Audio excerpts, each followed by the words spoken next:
Kalau orang Jawa biasanya kalau malam suro itu melean. Yang punya keris biasanya dicuci biasanya. Ya. Nah, oh, gaman keris Pak. Ya, biasanya gitu. Nah, apakah hal-hal seperti itu syirik? Nah, ini sebenarnya Islam tidak mudah sekali mensyirikkan suatu budaya. Mencuci pakaian, mencuci pusaka, itu suatu budaya suatu daerah.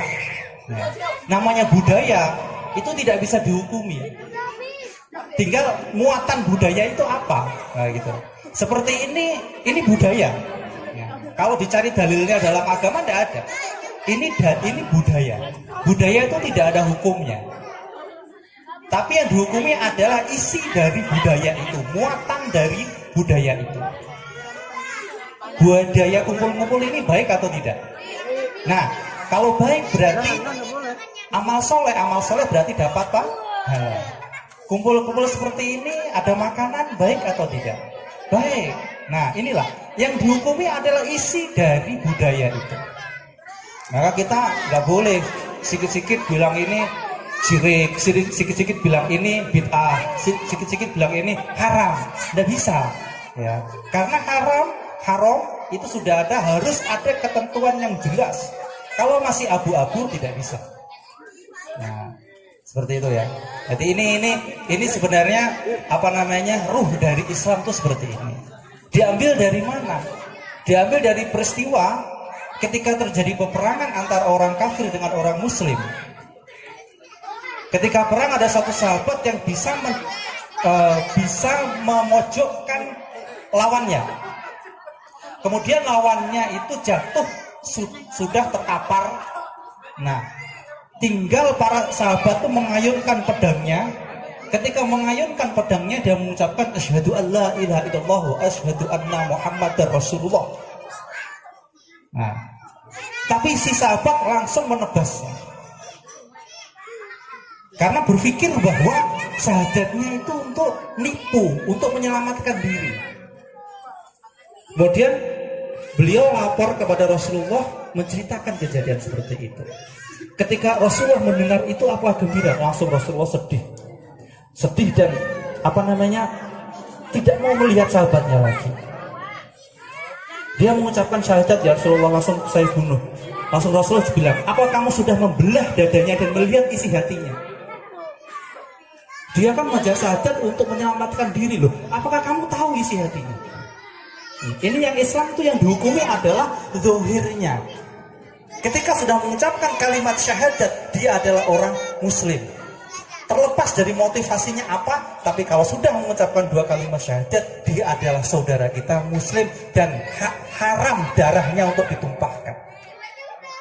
Sampai peristiwa itu, sahabat itu sampai menyesal. Sangat ketakutan karena Rasulullah itu berhari-hari tidak mau ketemu dengan sahabatnya. Nah, inilah dasar Islam itu seperti ini.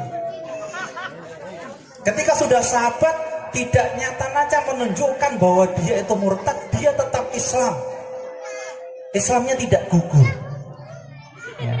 Maka hati-hati Bu ya, hati-hati Bapak ya dengan hal-hal seperti ini sensitif. Ya, jangan gampang menjudge gampang menghakimi orang, jangan. Ya. Karena kita tidak tahu bagaimana orang itu sebenarnya. Baik, karena ini temanya adalah hijrah, tahun baru hijrah, maka tidak ada salahnya kita mengulas balik cerita ya. Mungkin Bapak Ibu, adik-adik sudah pernah mendengar cerita ini, tapi tidak ada salahnya kita ulas lagi bahwa tahun hijriah ini tahun hijriah sebagai penanda sebelumnya orang Islam itu, umat muslim itu tidak punya kalender asli. Mereka masih memakai kalendernya Masehi, kalender yang diciptakan oleh bangsa Romawi dan Persia. Nah, kemudian pada zaman Khalifah Umar dibuatlah kalender. Nah, pembuatan kalender ini namanya apa? Nah, ada yang bilang ada yang dimulai dengan lahirnya Nabi, ada yang mulai dengan wafatnya Nabi. Tapi atas usul Sayyidina Utsman dan Sayyidina Ali, kita namai sebagai hijriah, sebagai spirit atau sebagai semangat dari kisah hijrahnya Nabi. Begitu. Nah, kisahnya Nabi bagaimana hijrahnya? Ini. Ketika di Mekah, ketika Nabi berdakwah, mengajak manusia untuk kembali mentauhidkan Allah. Mentauhidkan itu adalah mengesahkan Allah, ya, menyatukan Allah. Tidak ada Tuhan selain Allah. Ini banyak tentangan, banyak makian, banyak siksaan, luar biasa tekanannya. Ya, tidak ada keinginan untuk Nabi hijrah. Kemudian dari Yasrib, Madinah datang berbaiat kepada Nabi, masuk Islam, mengajak Nabi untuk pindah ke Madinah, karena di Madinah akan diberikan keamanan oleh masyarakat Madinah. Tetapi Nabi menunggu perintah dari Allah. Kemudian tepat pada bulan Safar, jadi tanggal 26, ya, tanggal 26 ini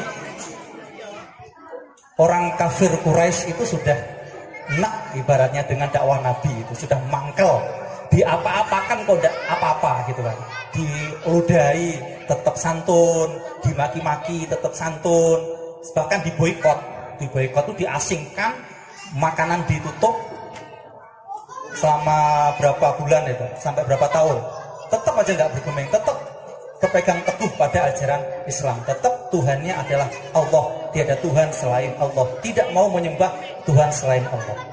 Nah ini, saking jedeknya akhirnya mereka musyawarah rapat. Ini enaknya Muhammad diapakan, ini enaknya. Nah itu.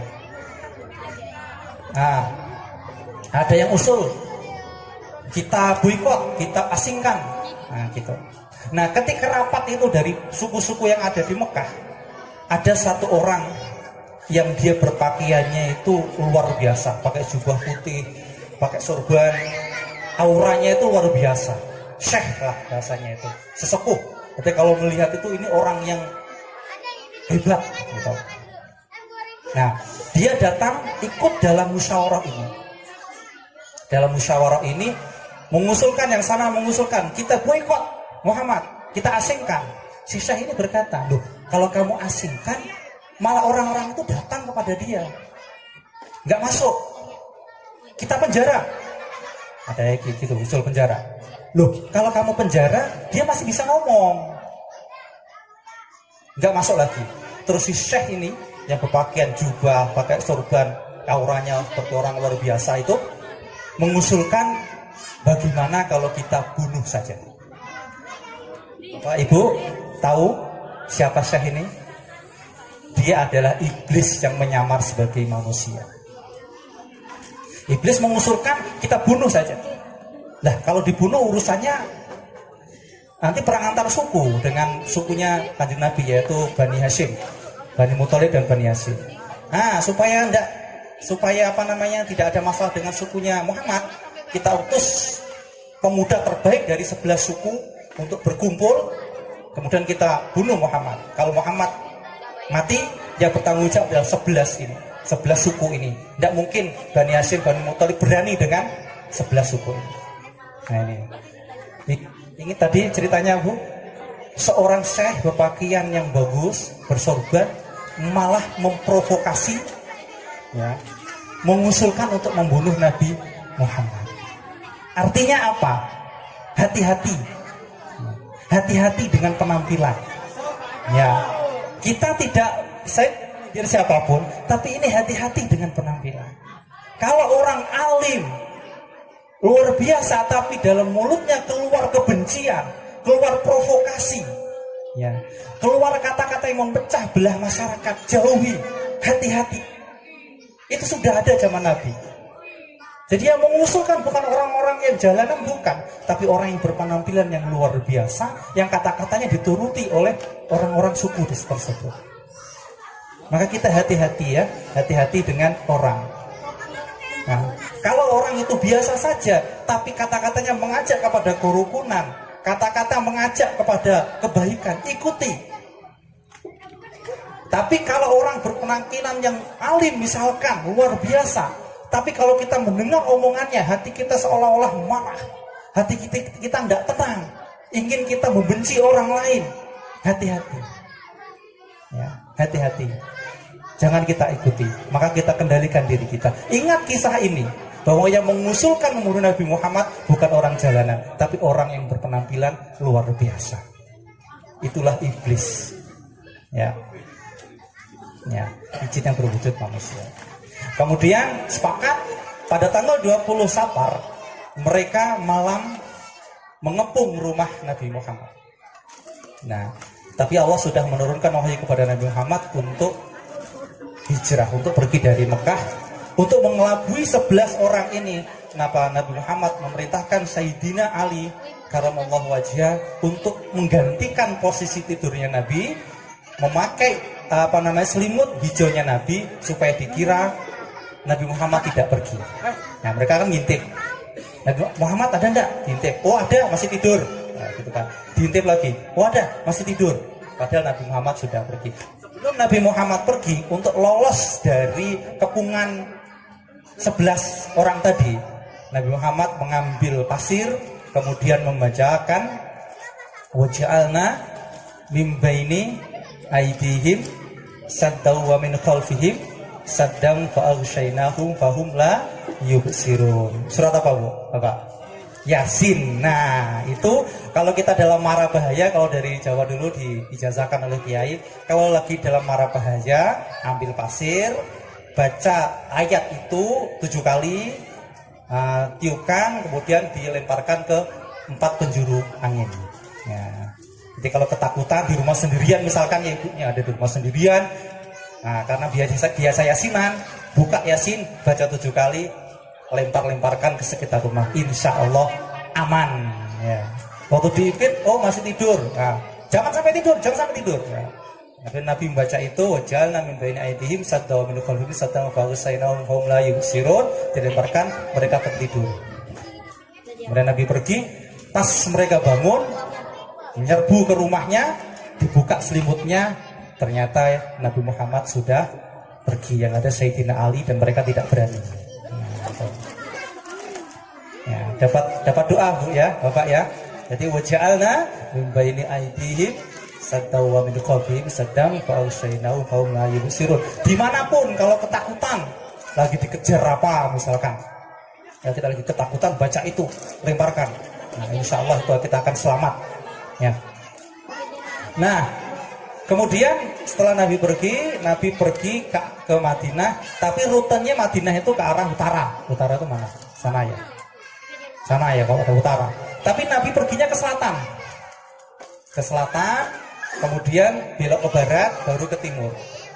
Kenapa seperti itu? Untuk mengelabui jejak dari pengejarnya.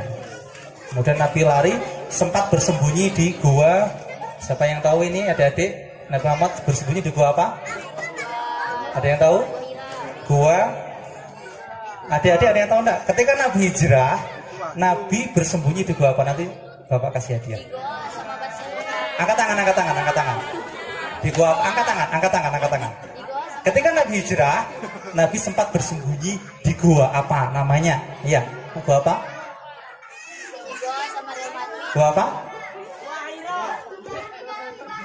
Bentar, gua yang angkat tangan. Gua apa? Yang lainnya angkat tangan? Iya, dalam gua namanya apa? Hah? Gak ada yang tahu, yang sana ada yang tahu gua apa? Gua apa? Aduh, gak ada yang tahu. Gua apa? Salah. Gak ada yang tahu? Kasih hadiah. Hah? Bukit Tursina kan, Pak? Hah? Bukit Tursina. Siapa? Ada yang tahu? Warga. Ya.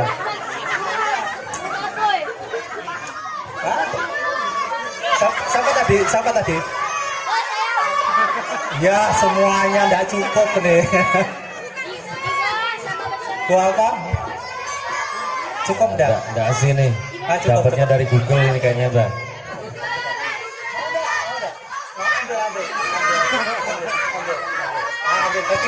Dibagi.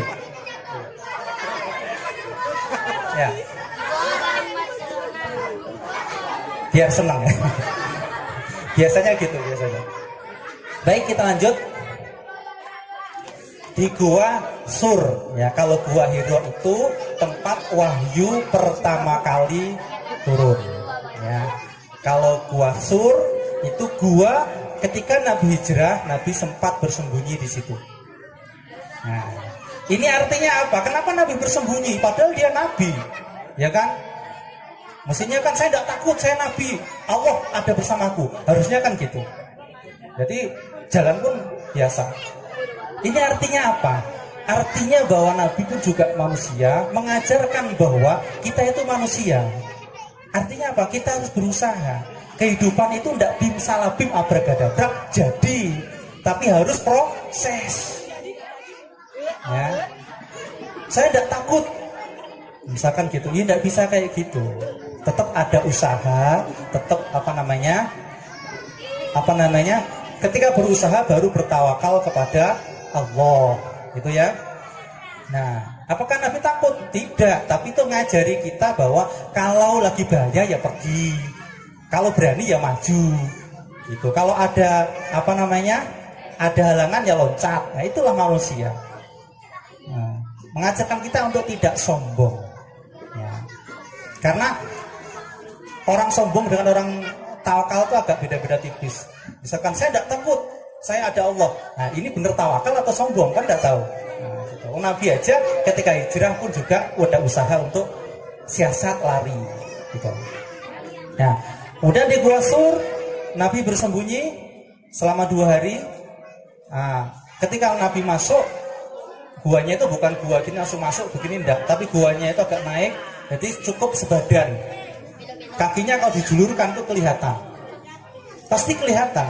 Tapi atas mujizat Allah, ketika Nabi masuk, banyak burung yang membuat sangkar, laba-laba membuat rumah. Nah, sehingga kalau ada orang masuk pasti rumah itu akan rusak. Pengejarnya udah nyampe ke situ, mau masuk tinggal nengok begini ke bawah. Tapi tidak mungkin di dalam. Kenapa? Itu ada burung bertelur. Mestinya kalau orang masuk, burungnya mesti terbang, gitu kan? Itu ada laba-laba. Kalau ada orang masuk, mestinya laba-laba rusak, tidak mungkin di situ. Nah, kemudian singkat cerita, Nabi lolos berjalan ke Yasrib. Ketemu sama pengejar, namanya Surokoh. Ketika Nabi berjalan, di belakang dibuntuti sama seseorang namanya Surokoh. Surokoh ngejar karena ada sayembara. Barang siapa bisa membunuh Muhammad, maka hadiahnya adalah 100 unta kalau tidak salah. Padahal harga unta berapa? Kalau sekarang diteruskan di sekitaran ratusan juta. Kapan lagi dapat unta? Hanya ngejar Muhammad gitu. Kejar Muhammad, ketika mau sampai atas kuasa Allah, kaki kudanya itu jatuh. Blok, masuk. Nah, Nabi jalan lagi. Dikejar lagi, jatuh lagi. Dikejar lagi, jatuh lagi. Begitu terusnya, akhirnya sampai dia nyerah. Kemudian dia nyerah, dari pengejar Nabi, akhirnya dia menjadi penjaga Nabi. Nah, ya. Nabi jalan lagi, waktu istirahat, ini cerita yang lain mungkin. Ketemu sama orang, ya. Ketemu sama orang, tinggal ketika pedangnya itu udah diancurkan ke leher. Nah, Nabi bangun. Nah, Muhammad kau kenal sekarang, ya. Sekarang siapa yang menolong engkau? Dengan mantap, Allah yang menolongku. Nah, ucapan Allah ini bagi orang yang bertakwa ini suatu luar biasa. Ya, suatu yang sudah berpasrah kepada Allah, dirinya hanya ada Allah, menjadi suatu kekuatan yang luar biasa. Ketika mengucapkan Allah yang menolongku, gemetar pedangnya, jatuh, ganti Nabi Muhammad mengambil, ganti todongkan. Nah, sekarang siapa yang menolongmu? Si orang tadi bilang tidak ada yang menolongku kecuali engkau Muhammad. Apa tindakan Nabi? Tindakan Nabi, sudah kamu pulang ke kaummu. Nah, ini. Ini dakwah seperti ini. Jadi dakwah itu merangkul, bukan menakut-nakuti. Tidak ada kesempatan membalas, kita membalas tidak. Tapi bagaimana kita menjadi seorang penyayang, menjadi seorang yang asih kepada orang lain. Ini teladan kepada Nabi. Singkat cerita, kemudian Nabi melanjutkan perjalanan sampailah di desa Quba. Di Quba tersebut Nabi mendirikan masjid namanya Masjid Quba. Kemudian setelah itu sampailah Nabi di Makkah, di Madinah yang pada waktu itu namanya Yasrib, pada tanggal 8 Dzulhijjah. Pada 8 Dzulhijjah berjalan mengendarai onta. Para sahabatnya di Madinah itu sudah menantikan, monggo mampir ke sini, silahkan mampir ke sini, ke rumah saya, jangan nginap ke rumah saya. Tapi Nabi tidak, biarkan onta ini berhenti sendiri, disitulah saya akan menginap. Kemudian onta tersebut berjalan sendiri, kemudian berhenti di rumah seorang yatim bernama Abu Ayyub Al-Ansori. Nah, disitulah Nabi menginap dan disitulah Nabi membuat masjid. Jadi anak yatim namanya Abu Ayyub Al-Ansori. Inilah spirit dari hijrah. Jadi hijrah dari hijrah dari sesuatu yang tidak mengenakkan, hijrah kepada hal yang mengenakkan, hal yang mendukung. Jadi semangat hijrah dari kekafiran menuju hijrah kepada keislaman. Nah, maka ini jadilah kita spirit bahwa hijrah itu tidak mudah. Nah, hijrah itu perlu perjuangan. Ini yang saya dapat kita pelajari. Ya. Jadi ketika kita mau hijrah, di situ ada tantangan, disitulah nilai ibadahnya. Kita hijrah dari orang yang biasa menjadi orang yang taat, itu ada tantangannya, ya. Tidak mudah. Misalkan kita mohon maaf ibu-ibu yang biasa Anda pakai kerudung misalkan, kemudian pakai kerudung misalkan seperti itu tidak mudah, tantangannya berat. Tapi disitulah perjuangan. Kalau kita lulus, kita akan mudah. Ya. Jadi jangan manja gitu ya. Kalau kita udah mulai hijrah, terus kita minta, tidak. Nabi tidak seperti itu. Nabi bisa aja. Saya mau hijrah, ya Allah lindungi saya, mudahkanlah perjalanan saya. Selesai, malaikat Jibril turun, dilindungi, selesai. Tapi tidak ada nilainya, tidak ada nilai perjuangannya. Jadi hidup itu yang dinilai adalah perjuangannya, bukan hasilnya, tapi perjuangannya. Nah, seperti itu. Ini kemudian ini cerita hijrah sudah selesai ya Pak Ibu ya. Nah, munculnya tahun baru Hijriah. Nah, seperti sudah saya singgung di awal, ini dimulai pada zaman Sayyidina Umar. Sayyidina Umar, Abu Musa Al-Ansori itu tukang sekretaris. Bingung. Ada surat itu bingung. Ini surat tahun kapan? Ini surat bulan kapan? Tidak ada kalendernya. Nah, kemudian mengusulkan kepada Umar untuk membuat kalender. Kemudian Umar menerima. Penentuan kalender kapan? Penentuan kalender itu dimulai kapan? Namanya Hijriah. Tapi mulainya bulan apa? Nah, gitu. Di Arab itu sama. Kalau kita ada Januari, Februari, Maret, April, Mei, Juni, itu bulan Masehi. Di Arab juga sudah ada, yaitu bulan Muharram, Safar, Rabiul Awal, Rabiul Tsani, Jumadil Awal, Jumadil Tsani, dan sampai ke terakhir adalah Dzulhijjah. Nah, ini bulan ini. Kemudian diusulkan dimulai pada bulan Muharram, gitu. Kenapa pada bulan Muharram? Karena bulan Muharram ini di kalangan Arab salah satu dari bulan-bulan yang mulia. Apa artinya? Bulan mulia, mereka kan suku-suku, suka perang. Kalau bulan mulia mereka stop perang. Muharram, Dzulqa'dah, Dzulhijjah, sama Safar. Itu mereka berhenti perang. Diambil Muharram, karena ini bulan mulia. Di samping situ banyak sejarah. Nah, ini tadi disuruh ada peristiwa apa di bulan Muharram ini. Karena di bulan Muharram ini banyak sekali peristiwa-peristiwa yang luar biasa. Salah satunya ketika Nabi ke Madinah, Nabi menjumpai orang-orang Yahudi berpuasa pada tanggal 10 Muharram. Ditanya, ngapain kamu puasa 10 Muharram? oh pada 10 Muharram ini Allah menyelamatkan Nabi Musa dan kaum Yahudi keluar dari Raja Fir'aun, selamat melewati lautan. Maka kami bergembira dengan berpuasa. Kemudian Nabi mengatakan, loh kalau Musa, kalau kalian berpuasa karena gembira, saya lebih berhak untuk berpuasa. Nah, kemudian Nabi memerintahkan umatnya untuk berpuasa pada tanggal 10 Muharram, sebelum perintah puasa Ramadan turun. Jadi sebelum Ramadan turun, umat Islam berpuasa tanggal 10 Muharram. Untuk supaya tidak sama, ditambah dengan tanggal 9 Muharram, disamakan sebagai hari Tasu'a. Nah, maka nanti tanggal 9, 10 sebaiknya kita berpuasa. Ya. Kita sunnah untuk berpuasa Muharram. Nah, peristiwa apa lagi pada Muharram ini? Pertama yaitu peristiwa diampuninya Nabi Adam. Ingat, kita itu sebenarnya itu bukan penduduk bumi, Bu ya, Bapak ya. Kita ini bukan penduduk bumi, kita itu penduduk surga. Aslinya itu penduduk surga. Maka nanti kalau kita mati ya kita akan kembali ke surga. Cuma kembalinya itu nanti ya, apakah dengan mulusnya ya pasti pada jalannya. Ya, jadi Nabi Adam di surga, kemudian diturunkan Allah ke bumi, kemudian beranak pinak seperti kita ini. Nah, jadi kita tuh aslinya punya gen, ya gen surga. Makanya kalau kita tidak masuk surga itu ya kebangetan nih itu loh.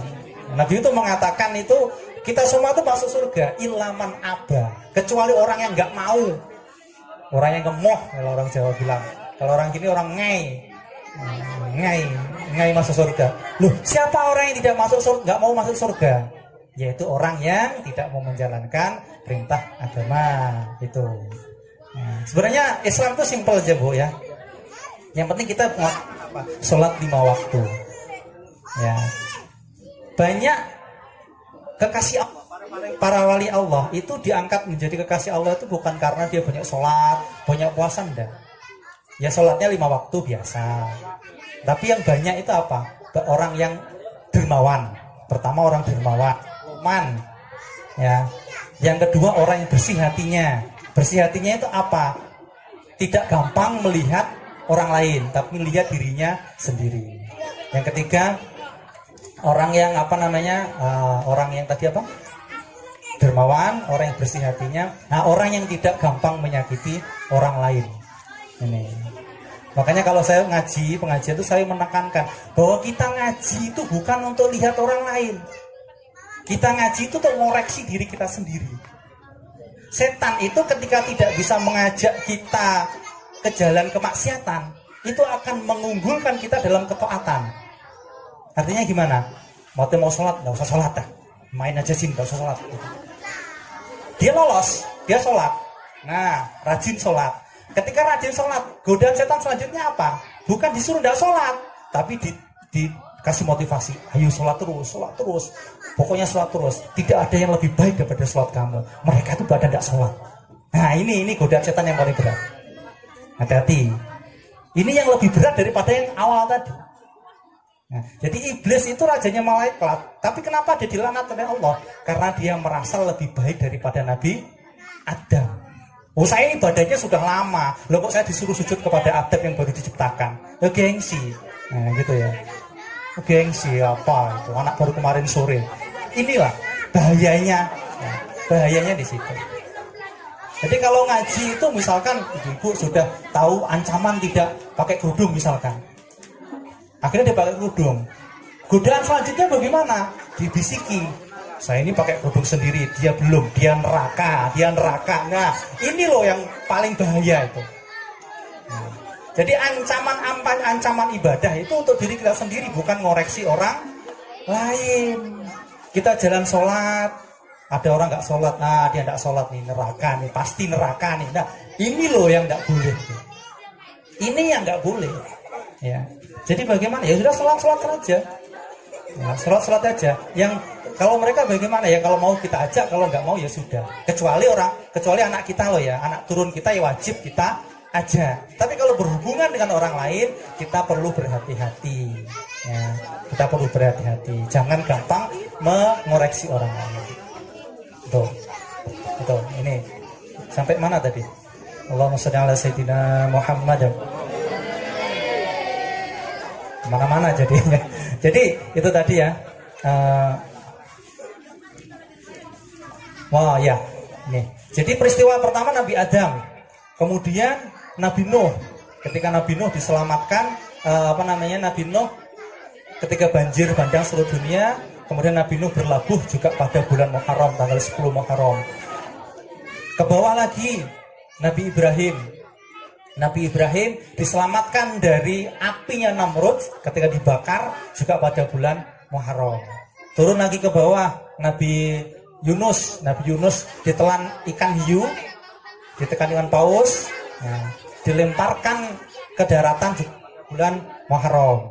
Turun lagi ke bawah Nabi Ayub, Nabi Ayub yang punya sakit, diuji Allah dengan sakit kusta, disembuhkan Allah juga pada bulan Muharram. Terus Nabi Musa diselamatkan dari Fir'aun juga pada bulan Muharram. Nabi Yusuf keluar dari penjara juga pada bulan Muharram. Nah inilah kemuliaan dari bulan Muharram. Makanya Sayyidina Umar menempatkan mulai tahun Hijriah pada Muharram supaya semangat Hijriah tetap ada pada diri kita orang Muslim dan juga mencari keberkahan pada bulan Muharram ini. Ya kebetulan dalam tradisi Jawa tanggal 1 Suro itu bertepatan dengan bulan Muharram. Jadi jangan salah ya Bapak Ibu ya, yang mungkin orang Jawa, kalau suku lainnya enggak tahu. Orang Jawa itu kalau Muharram tidak boleh mengadakan mantenan gitu ya.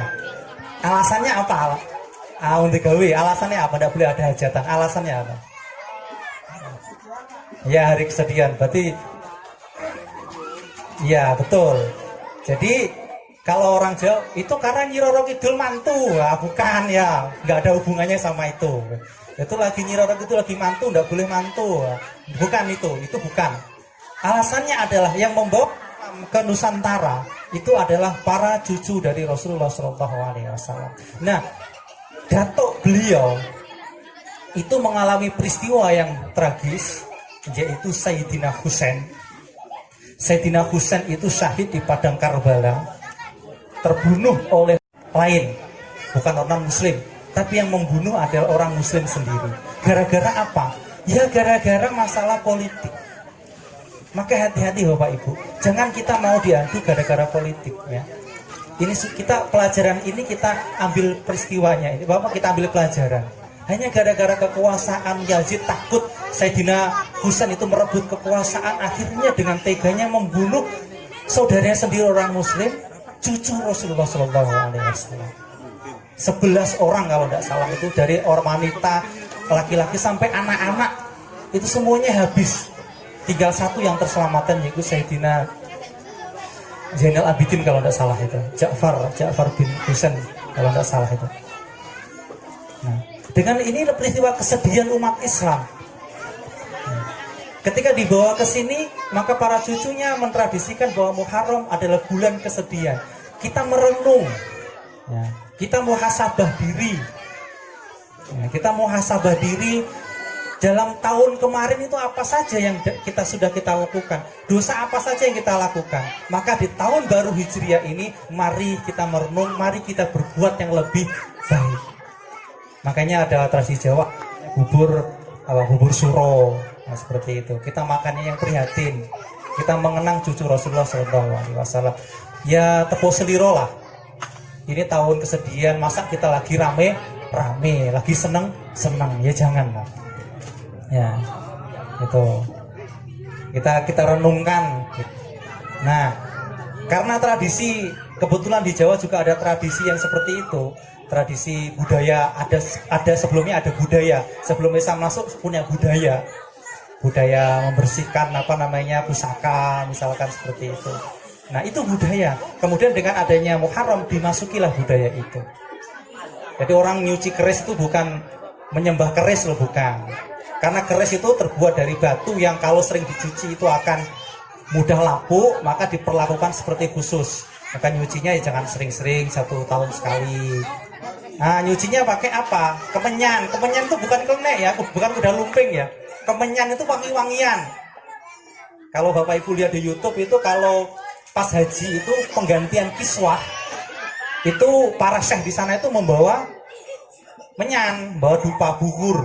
Berarti Ka'bah itu ya pewangiannya itu pakai menyan itu, karena itu pewangi yang alami. Nah, pewangi alami itulah yang tahan lama. Jangan dengan sedikit-sedikit. Kalau menyan itu udah lumping, syirik, bukan ya. Itu wangian. Maka dibersihkan pakai kembang. Kenapa?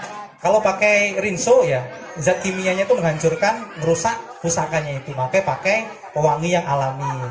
Getahnya bunga itu bisa membuat awet material dari pusaka itu. Jadi tidak ada pertentangan antara budaya dengan agama, tidak ada pertentangan.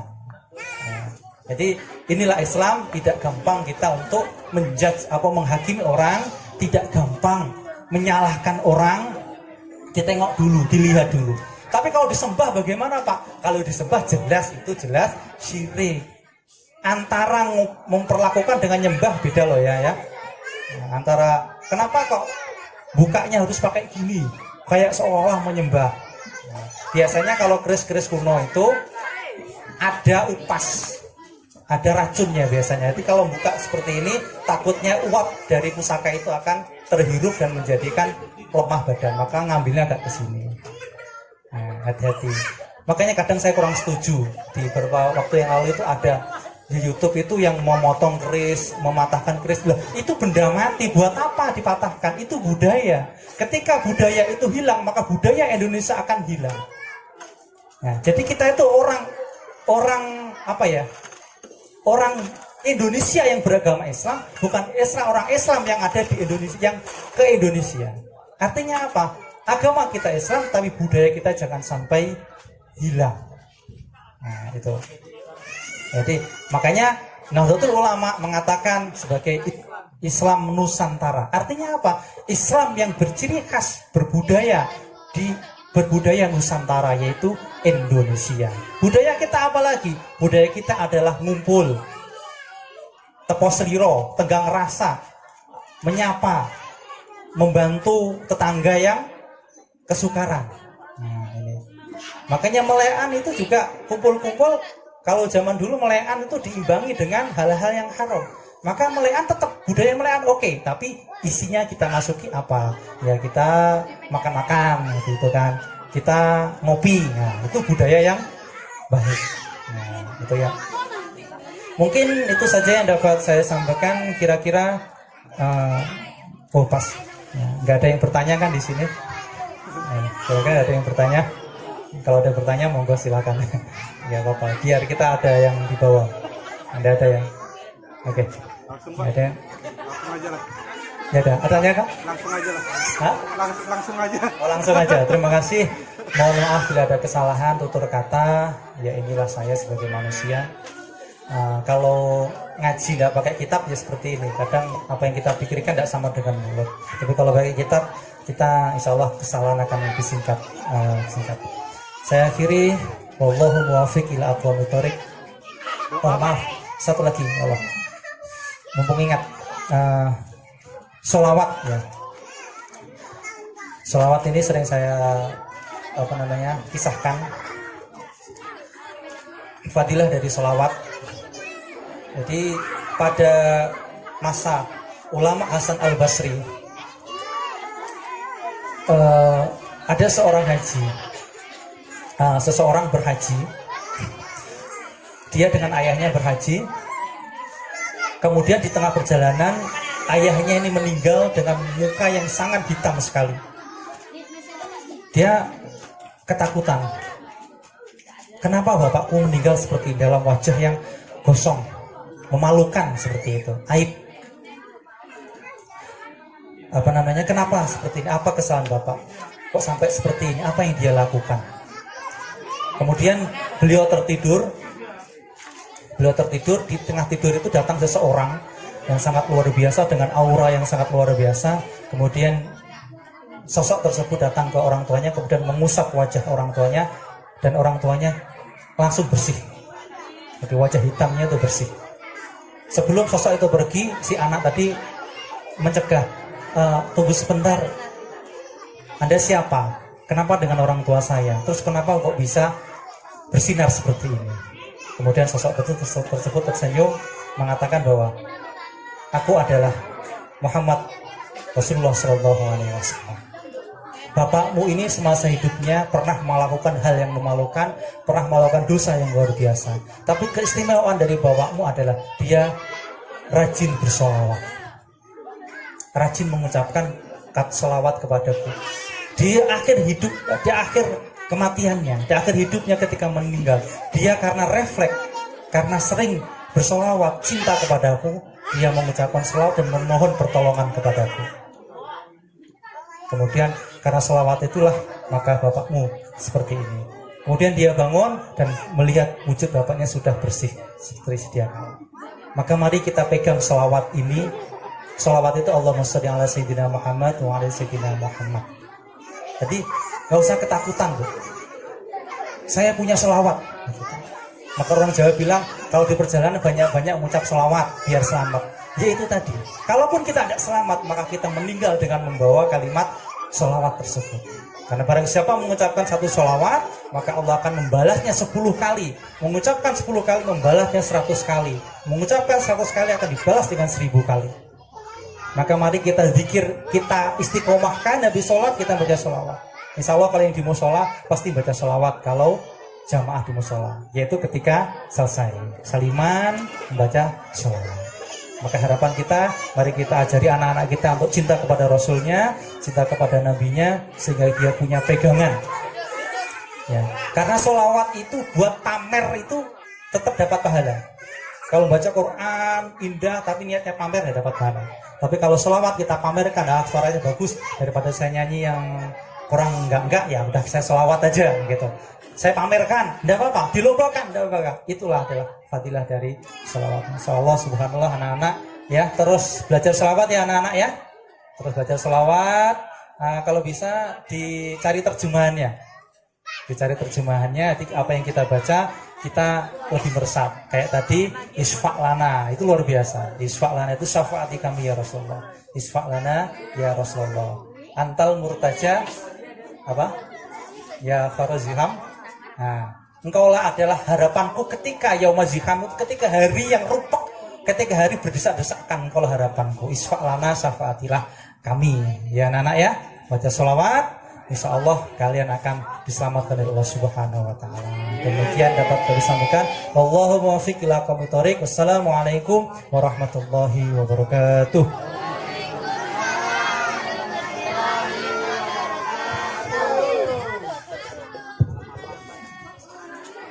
Alhamdulillah.